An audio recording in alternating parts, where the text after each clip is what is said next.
आपको मैं जो पेंटिंग एक्सप्लेन करने जा रही हूँ उस पेंटिंग का नाम है भरत वर्शिपिंग द चरण पादुकाज ऑफ रामा।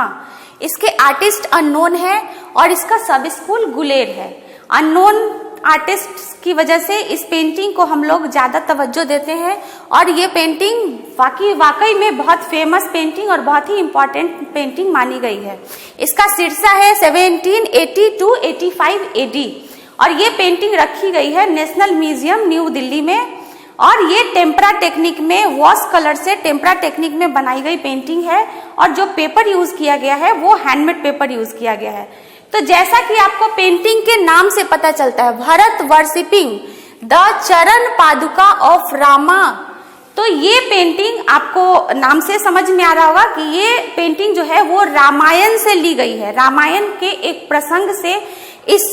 टॉपिक को लिया गया है और आर्टिस्ट ने इसको पेंट किया गया है। तो रामायण का ये कौन सा टॉपिक है, किस समय ये स्टोरी आती है, आप लोगों ने सुना होगा लेकिन मैं फिर भी एक बार आपको बता देती हूँ।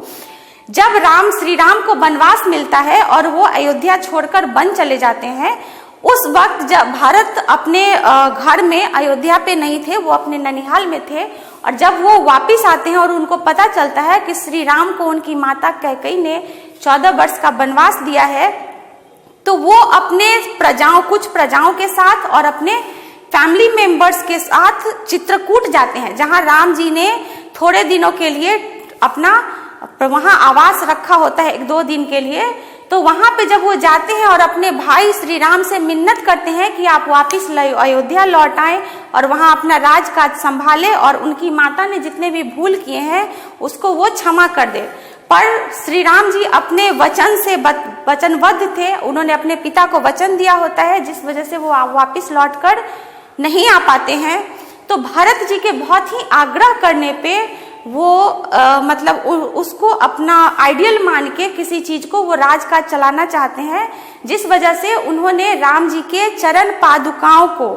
मतलब पैर में पहनने के जो जिसको आप आज के जमाने में स्लीपर्स बोलते हैं, उस जमाने में लकड़ी का खड़ाऊ होता था जिसको हम लोग चरण पादुका बोलते थे, उसको वो मांग के ले आते हैं और इस पेंटिंग में इसी चीज को बनाया गया है। तो अब सीन क्या है पेंटिंग का आप ये समझ ले। उन चरण पादुकाओं को जो वो मांग के लाते हैं उसको एक सिंहासन पे वो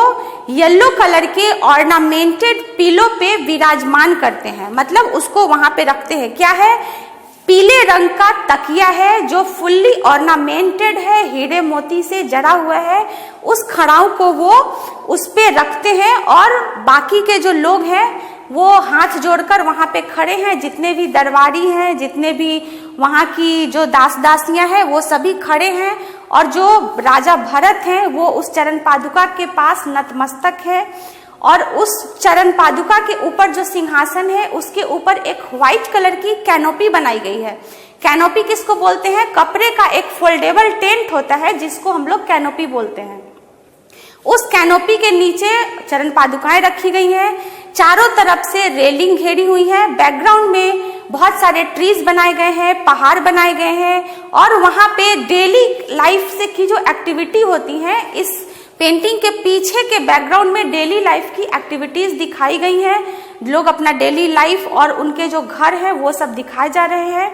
और टेंट के अंदर जो लोग हैं, कुछ म्यूजिशियंस हैं जो तरह तरह के गाने और वाद्य यंत्रों को बजा रहे हैं और कुछ जो दासियां हैं वो नृत्य कर रही हैं। राजा लक्ष्मण हाथ जोड़े हुए नतमस्तक हैं, बाकी के दरबारी भी विनम्र मुद्रा में खड़े हैं और हाथ जोड़ के नतमस्तक हैं उस चरण पादुका की तरफ। और पूरे टेंट का जो माहौल है वो लग रहा है कि वो चरण पादुकाओं को सम्मान दे रहे हैं और वो उनको अपना राजा आइडियल मान के उनसे आज्ञा लेके ही बाकी का कुछ कार्य करते हैं।